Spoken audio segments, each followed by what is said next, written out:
उपमुख्यमंत्री अजितदादा पवार यांच्या जयंतीदिनानिमित्त ठाण्यात राष्ट्रवादी काँग्रेसकडून अभिवादन।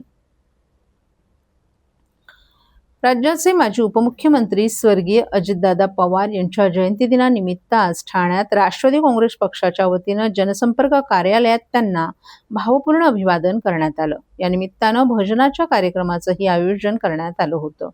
ठाण्यातील फ्लॉवर व्हॅली परिसरातील राष्ट्रवादी काँग्रेसच्या जनसंपर्क कार्यालयात राष्ट्रवादी काँग्रेस पक्षाचे अध्यक्ष आणि माजी उपमुख्यमंत्री स्वर्गीय अजितदादा पवार यांच्या जयंतीदिनानिमित्त अभिवादनाचा कार्यक्रम पार पडला।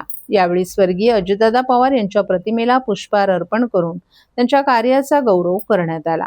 जयंतीदिनानिमित्त आयोजित भजन कार्यक्रमात कार्यकर्त्यांनी उत्स्फूर्त सहभाग नोंदवला। तसंच उपस्थित पदाधिकाऱ्यांनी अजितदादा पवार यांच्या नेतृत्व गुणांना, विकासाभिमुख कार्यपद्धतीला आणि शेतकरी हिताच्या भूमिकेला उजाळा देत त्यांना भावपूर्ण अभिवादन केलं।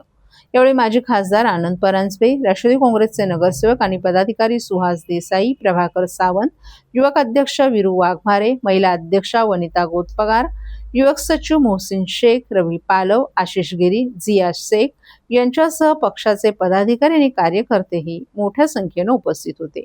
यावेळी शिवसेनेचे नेते आणि माजी खासदार आनंद परांजपे, नगरसेवक सुहास देसाई आणि युवक अध्यक्ष वीरू वाघमारे यांनी प्रसार माध्यमांशी बोलताना अजितदादा पवार यांच्या प्रति आपल्या भावना व्यक्त केल्या।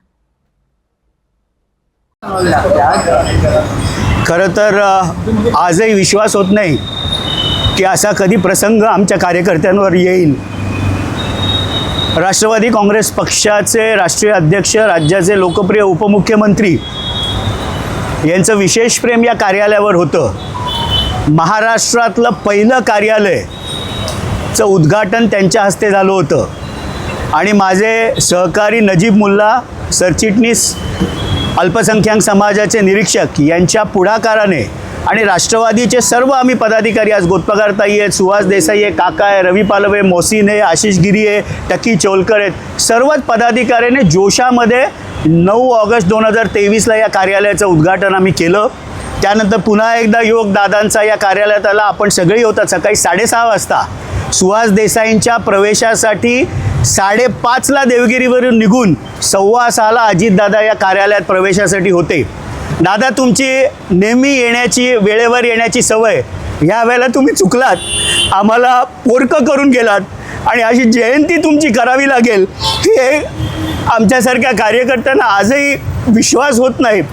या प्रसंगी सर्वच ठाण्यातील कार्यकर्त्यांवर, पदाधिकाऱ्यांवर विशेष प्रेम दादांचं होतं।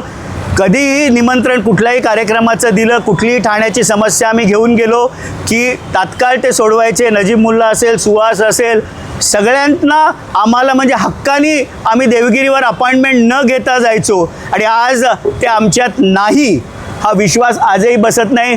जयंतीच्या निमित्ताने मी त्यांना विनम्र असं अभिवादन शिवसेना पक्षाच्या वतीने करतो। साहेब, अजून देखील या विषयावर तिढा कायम आहे, चौकशी सुरू आहे, त्याकडे कसं बघताय? आज त्यांना आदरांजली, श्रद्धांजली देण्याचा दिवस आहे। कार्यकर्त्यांना आजही विश्वास होत नाही की दादा आमच्यात नाहीत, त्यामुळे आज अधिक कुठलं भाष्य करावं असं मला वाटत नाही। त्यांना भावपूर्ण आदरांजली आणि माझ्या तर कायम जिवंत असेपर्यंत ते स्मृतीत राहतील।